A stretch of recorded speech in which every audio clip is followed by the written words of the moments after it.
მინდა ყველა მეთათ ვილაპარაკოთ, როგორი ტიპის ტექსტები უნდა მოვძებნოთ, როგორ უნდა მოხდეს ადაპტირება წიგნების, როგორ უნდა გამოიცეს წიგნები იმისთვის, რომ ჩვენმა შვილებმა იკითხონ წიგნები და სცადონ რომ თქვა სხვა პრობლემები იქნებ ლიტერატურით რაღაცნაირად მოიგვარონ. უფროსებს არ ახსოვთ როგორია, როცა ხარ ბავშვი. მათ არ ახსოვს როგორია, როდესაც სამყაროს ყოველთვის უყურებ ქვემოდან ზემოთ.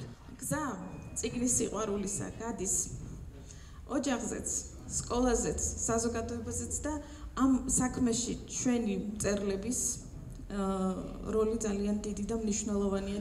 რომ გადახედოთ მაგალითად სკოლის სახელმძღვანელოებს, არ არის არანაირი გენდერული ბალანსი, ვთქვათ, გოგო პერსონაჟები და ბიჭი პერსონაჟები. დღეს როცა ინკლუზიური სწავლება აღარ არის უკვე უცხო საბედნიეროდ ჩვენი განათლების სისტემისთვის, სახელმძღვანელოებში, ილუსტრაციებში პრაქტიკულად არ არის განსხვავებული შესაძლებლობის ბავშვი, რომ მანაც შეძლოს იდენტიფიკაცია სიტყვაზე ვთქვათ ყდაზე თუ ახატია სკოლისკენ მიმავალი ბავშვები, ხომ შეიძლება იქ ერთი იყოს ეტლი.